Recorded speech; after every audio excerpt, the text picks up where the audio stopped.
Yo les postes, bienvenue dans cette nouvelle vidéo les frérots. Le Paris Saint-Germain c'est un petit peu un hôpital psychiatrique, hein. C'est Sainte-Anne, c'est l'asile. Mais plus l'asile politique des milliardaires qui se sentent très très mal mentalement parce qu'ils ont reçu quelques sifflets de leurs propres supporters qu'ils ont eux-mêmes déçus. On a vu que Neymar nous a insultés d'ingrats. Parce que Neymar est tellement exceptionnel, tellement remarquable, tellement formidable, tellement impressionnant sur le terrain depuis des années, qu'il se sent quand même assez dévasté de la réaction des supporters hier contre Bordeaux. C'est quand même assez marrant tout ça. Alors, avant de parler du cas Neymar, hein, on va parler des premières informations, les postos, parce que voilà, un asile, tu peux le quitter, mais tu peux aussi rentrer dedans. Alors, on va commencer d'abord par les titis parisiens. On ne sait pas si un jour ils auront leur chance. Pourtant, vous le savez très bien, les postos. Paris, que ce soit la région parisienne ou le Paris Saint-Germain, sont les plus grands viviers de talents de football. Mais bien sûr, on les laisse partir à l'étranger parce que leur nom ne fait pas vendre. Et comme je vous l'ai dit, ma politique maintenant serait de prendre les meilleurs joueurs français, que ce soit de Ligue 1 ou de l'étranger. Bien sûr, pour l'instant, ce n'est pas d'actualité pour les dirigeants du Paris Saint-Germain et les Qataris. Par exemple, en début de saison, il a été assuré à El Shaddai Bichabou qu'il allait jouer de temps en temps en Ligue 1. Cela ne s'est jamais produit. Et ça l'a frustré, bien sûr. Et lui aussi veut partir maintenant, ça c'est très clair. El Shaddai Bichabou, 16 ans, 1m95, même 96, 90 kg. Si vraiment tu avais des gens compétents, des entraîneurs compétents, un staff compétent, t'aurais pu le faire progresser, t'aurais pu le faire rentrer comme Xavi Simons ou Edouard Michou à 20 minutes de la fin quand tu menais 4-0 ou 3-0, mais c'est vrai que cette année, ça n'a pas été fait, ça n'a jamais été fait. Emery ne l'a pas fait, Tourelle l'avait fait en début de saison 2018-2019, mais on lui a très vite fait comprendre que tu vois, voilà, il faut mettre les stars parce que c'est eux qui vont vendre des maillots. C'est pas Diaby ou Christopher Nkunku qui font les beaux jours du Bayer Leverkusen et du Red Bull Leipzig maintenant. Bon, en tout cas, en ce qui concerne André Di Maria, lui va quitter le Paris Saint-Germain, on l'a déjà dit. Ousmane Dembélé fait bien partie des pistes du Paris Saint-Germain pour le remplacer cet été. Voilà, pour compenser le départ de Di Maria, hein. Pas pour remplacer Kylian Mbappé. En ce qui concerne Kylian Mbappé, bon bah vous le savez, hein, il y a beaucoup de choses qui sont dites sur Kylian Mbappé. Mbappé est déjà à Madrid, même si on veut nous faire croire le contraire. Donc, d'après Loïc Tanzi, RMC Sport, Kylian Mbappé va voir ce qu'il y aura au Paris Saint-Germain et au Real Madrid en termes de projet. Ça va discuter plus intensément avec le Real Madrid, ça c'est sûr et certain. Quand il aura tous les éléments, il prendra sa décision, c'est-à-dire rejoindre le Real Madrid, parce qu'il n'y a pas de projet au Paris Saint-Germain. Donc, pour moi, hein, maintenant je le dis très clairement, mon intime conviction, c'est qu'il va partir au Real Madrid, parce qu'au Paris Saint-Germain, il n'y a pas de projet. Ils peuvent lui proposer 50 milliards d'euros par seconde. Il ne restera pas au Paris Saint-Germain. Après, peut-être qu'un jour, il reviendra. Hein, parce que s'il signe 6 ans au Real Madrid, peut-être qu'il fera les 6 ans et qu'il reviendra à 29 ans au Paris Saint-Germain. Après, ça, c'est vraiment du rêve et de l'utopie. Alors, les autres infos. En ce qui concerne le recrutement, bon, bah, c'est sûr que le milieu de terrain, ça va être vraiment le chantier. Hein, ça, c'est sûr et certain. En plus de la défense. Même j'ai envie de te dire, de la défense à l'attaquant, ça va être un chantier. Parce qu'il va falloir essayer de se débarrasser d'Icardi. Peut-être mission impossible. Alors tu vas te débarrasser de Di Maria. Les Herrera, les Thilo Kehrer, les Idrissa Gana Gueye, est-ce qu'ils peuvent progresser encore au Paris Saint-Germain? J'ai bien peur que non sur la régularité. Bon, des joueurs de l'effectif du PSG aimeraient voir Marcelo Brozovic venir. Son nom a été soufflé à Leonardo par certains joueurs. Pas de discussion pour l'heure. Pourquoi? Parce que Leonardo va quitter le Paris Saint-Germain. Et ce alors qu'il discute avec l'Inter pour prolonger en plus son contrat, expirant le 30 juin prochain. Marquinhos, lui, va prolonger son contrat au Paris Saint-Germain. Ce n'est pas encore bouclé, mais c'est une question de temps. Moi, Marquinhos, honnêtement, j'adore. C'est un de mes joueurs préférés. Mais c'est vrai que dans les grands matchs, malheureusement, il a un petit peu coulé lui aussi. Il n'a pas, on va dire, un orgueil de patron, j'ai envie de te dire. Alors qu'il pourrait l'avoir. Il pourrait l'avoir. Le problème, c'est qu'il n'y a pas grand monde qui l'aide. Il n'y a pas grand monde qui l'aide, mais c'est vrai que contre le Barça en 2017, il a été catastrophique, et là, il a été catastrophique. Alors, franchement, est-ce qu'on peut en vouloir à Marquinhos? J'ai envie de te dire oui et non. J'ai envie de te dire oui et non parce que un joueur, ainsi très fort soit-il, même s'il a fait des merveilles dans le passé, quand il fait des choses mauvaises, il faut le dire. Tu sais que dans ce monde maintenant, il faut être au top. Tout le temps, tout le temps, tout le temps. On a vu que Nono a lancé une bombe sur Marquinhos et sur Marco Verratti. Si vous n'avez pas vu la vidéo, les postos, allez voir la vidéo de Nono de cet après-midi où il dit des choses assez incroyables sur Marco Verratti et Marquinhos. Certains seront d'accord avec lui, certains ne seront pas d'accord. Vous connaissez la vie. Voilà. Bon, bref. Maintenant, en ce qui concerne le dossier Sergio Ramos, qui apparemment est un joueur du Paris Saint-Germain. Sergio Ramos, que je n'ai pas encore vu tellement à Paris. Est-ce qu'il a déjà joué? Ah oui, contre Saint-Etienne et contre Vannes, je crois. Sergio Ramos veut quitter le Paris Saint-Germain cet été, à 1 an du terme de son contrat. Mais je pense que Doha ne le laissera pas partir, je ne pense pas. À moins qu'ils ont peut-être un grand nom pour le remplacer. Parce que pour l'instant, Doha, je ne pense pas qu'ils veulent réellement changer de stratégie. Surtout à quelques mois de leur Coupe du Monde 2022. Ils changeront peut-être de stratégie en 2023, mais pas en 2022. Et Ramos, ils vont tout faire pour le garder, même s'il reste sur les tribunes, ou même s'il reste à l'hôpital, parce que le nom de Ramos fait vendre. Comme celui de Neymar, même s'il fait moins vendre depuis quelques mois. Et celui de Messi, pareil. Voilà. Alors on a vu que Neymar est en pleine dépression à l'heure actuelle. Neymar, la star internationale.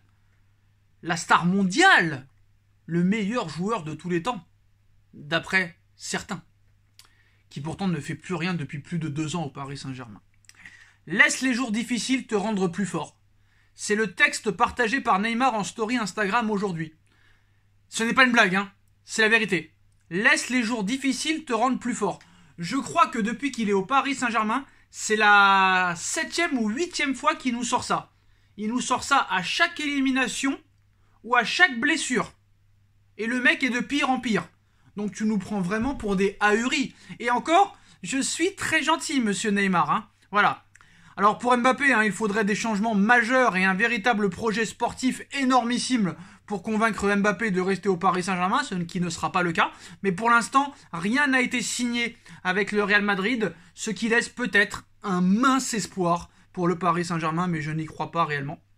En ce qui concerne les banderoles ce matin, enfin les tags au Parc des Princes et au Camp des Loges, 3 plaintes déposées par Paris à la suite des tags du Parc et au Camp des Loges et au siège du club aussi qui a été tagué. C'est amplement mérité, voilà, j'ai pas peur de le dire. Alors, en ce qui concerne Neymar, parce que Neymar c'est quand même le sujet de la vidéo. Neymar a confié à des proches qu'il se pose des questions, sans exprimer d'envie claire de départ. Pas de demande de départ au PSG, qui ne lui a non plus pas indiqué la porte pour l'instant. Agacé, il ne comprend pas comment il peut être tenu responsable de l'élimination. Information RMC Sport. Ah là là là là là là là, sacré Neymar. Le PSG veut laisser redescendre les tensions de cette semaine éprouvante pour beaucoup au club avant de prendre des décisions. Comme d'autres joueurs, Neymar réagit à chaud dans ce contexte. Les choses actuelles ne doivent pas être prises pour argent comptant. Neymar est dévasté. Il a été marqué par les événements du Parc des Princes hier. Il n'est vraiment pas bien, le pauvre. Il sait qu'il est pointé du doigt. Il ne se sent pas assez soutenu. C'est une situation à suivre, mais pas de demande de départ pour l'heure. Bon, à part lui envoyer un psychologue ou un psychanalyste, ou un psychothérapeute, ou un psychiatre, ou un sophrologue, ou un hypnotiseur, je vois pas réellement ce qu'on peut faire pour lui, parce que c'est lui qui nous prend pour des cons. Le gars, il est exceptionnel. Alors ça, c'était une information Loïc Tanzi, RMC Sport, mais d'après Andy Lumbia, Neymar envisage de quitter le Paris Saint-Germain, malgré les démentis sur ce point. Le club ne le retiendra pas en cas d'offre intéressante, même si son salaire risque de poser problème. Les événements de dimanche ont été la goutte d'eau pour qui il envisage cette idée. La goutte d'eau qui a débordé le vase. Mais j'ai envie de te dire, le Ney, si tu veux partir, la porte est grande ouverte. La porte est immensément ouverte en fait. Parce qu'on nous dit que Neymar est un phénomène du football. Neymar a marqué la légende du Barça. D'accord. Ok. Donc Neymar est arrivé en 2013 au FC Barcelone, si je ne me trompe pas. Il y est reparti en 2017. Sur 4 saisons, il a gagné une Ligue des Champions. Quelle légende. Alors que Ronaldo en 2016, 2017, 2018 en gagnait 3. Mais là, on va me dire que c'est pas comparable encore. Mais vous savez que c'est la vérité. Alors, Lionel Messi, meilleur joueur du monde. Il ne méritait pas le Ballon d'Or en 2019, c'est Sadio Mané qui le méritait. Il ne méritait pas le Ballon d'Or en 2022 pour la saison 2021. Il l'a quand même eu. Lewandowski aurait dû l'avoir en 2020. Mais comme c'était pas Messi ou Ronaldo, on a pris l'excuse Covid pour pas décerner le Ballon d'Or. Lewandowski l'aurait mérité aussi cette saison. Alors Messi, meilleur joueur du monde. Il n'a jamais gagné de Coupe du Monde, mais c'est pas de sa faute parce qu'il n'a pas de grands joueurs autour de lui en Argentine comme il l'avait au Barça. C'est marrant. Regardez l'équipe d'Argentine en 2018 et en 2014, et même en 2010, vous allez être mort de rire. Et surtout, Lionel Messi n'a pas remporté la Ligue des Champions depuis 2015. C'est-à-dire que ça fait 7 ans. Depuis qu'il a 27 ans, Messi n'a pas gagné la Ligue des Champions. Messi n'a jamais gagné de Coupe du Monde. Et Messi a attendu 34 ans pour gagner sa première Copa América. Copa América où il y a 12 sélections, je crois. Messi a fait des choses que personne n'a jamais réussi à faire. C'est vrai que Ronaldinho n'a pas été un grand joueur, Zidane n'a pas été un grand joueur. C'est vrai que Messi a été impressionnant au Barça. C'est vrai, on va pas se mentir. Mais il y a quand même des joueurs qui ont une plus grande carrière que lui au niveau palmarès. Un mec comme Ronaldinho qui a aussi gagné avec des champions avec le Barça, qui a gagné la Coupe du Monde avec le Brésil, chose que n'a jamais fait Messi. Et quand tu vois la carrière de Mbappé, Mbappé à 19 ans, il était champion du monde, et Mbappé déjà à 23 ans, il est en avance sur Ronaldo et Messi. Donc j'ai envie de te dire, Messi, il est arrivé au Paris Saint-Germain parce qu'on lui a dit de signer au Paris Saint-Germain. Messi ne voulait pas quitter le FC Barcelone, on l'a dégagé du FC Barcelone. C'est ça qui est à mourir de rire. C'est ça la vie maintenant. Plus t'es gentil, plus tu fais le bien autour de toi, plus on te dégage. Et Messi, ça ne l'a pas supporté. Messi ne l'a pas supporté. Dans sa tête, tu peux lui donner 100 milliards d'euros par jour, il l'a très mal pris que son club de toujours le dégage comme une petite merde. Et aucun club n'en voulait tellement que c'était cher. C'était soit la MLS, soit le championnat argentin, soit le Paris Saint-Germain. Et vu ce que proposait le Paris Saint-Germain, bah pour Messi c'était clair et net, il fallait rejoindre le Paris Saint-Germain. Mais il ne voulait pas venir au Paris Saint-Germain. Messi se fout du Paris Saint-Germain. 90% des joueurs se foutent du Paris Saint-Germain. Pochettino se fout du Paris Saint-Germain. Leonardo s'en fout du Paris Saint-Germain. Nasser Al-Khelaifi s'en fout du Paris Saint-Germain. QSI s'en fout du Paris Saint-Germain. Et le Qatar s'en fout du Paris Saint-Germain, même le Prince. Tout ça n'est qu'une marque. Une marque. Une marque. Ça s'arrête là. Et je pense qu'il n'y aura jamais de révolution. Je ne pense pas. J'aimerais qu'on reparte de zéro, qu'on vire 85% de l'effectif. Mais quand Neymar te dit « je ne suis pas responsable de ce qui se passe », mais est-ce que tu es coupable? Non, tu n'es pas coupable.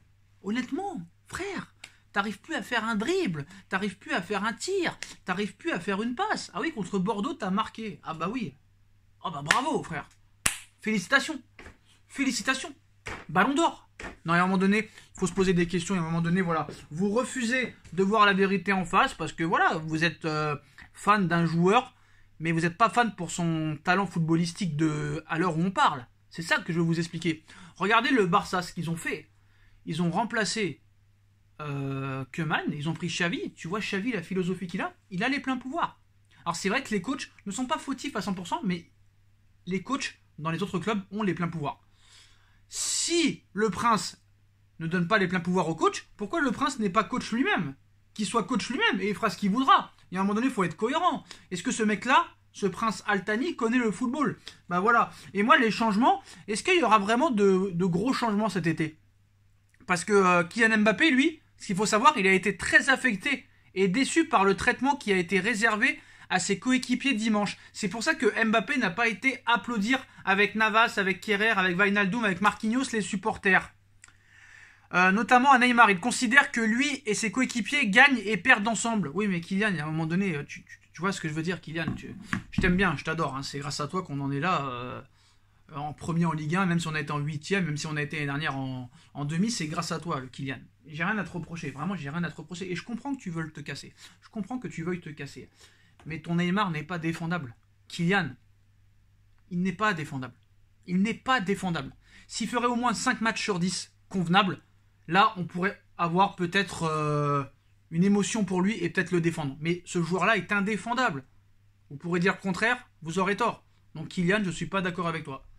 Voilà. Et à 37 millions d'euros par an, tu prends sur toi.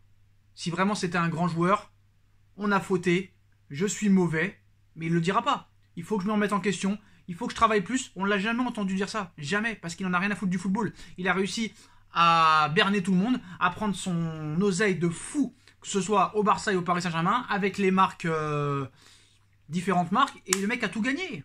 Et bravo à lui, c'est un génie. Mais voilà où on en est les postos. Et à un moment donné, si personne veut se remettre en question, même pas Kylian Mbappé, ça risque de poser problème. Le seul qui s'est réellement remis en question depuis ce match contre le Real Madrid, c'est Presnel Kimpembe. Presnel Kimpembe, le vrai Parisien. Quoi qu'on l'en dise, Presnel Kimpembe, le vrai Parisien, c'est le seul qui a bien parlé après cette élimination, que c'était leur faute, qu'il fallait se remettre en question. Voilà. Kimpembe, c'est le vrai Parisien de cette équipe. Le vrai nature. Nature. C'est un Parisien. Il est amoureux du Paris Saint-Germain, Kimpembe. C'est un mec qui est amoureux du Paris Saint-Germain. Et c'est pour ça que je respecterai toujours Presnel Kimpembe. Parce que ça arrive d'être mauvais. Mais Kimpembe, ça n'a pas été le plus mauvais contre le Real Madrid. Faut pas l'oublier. Parce que c'est facile de taper sur Kimpembe, alors que c'est pas le plus grand fautif de l'histoire. Loin de là, les postos.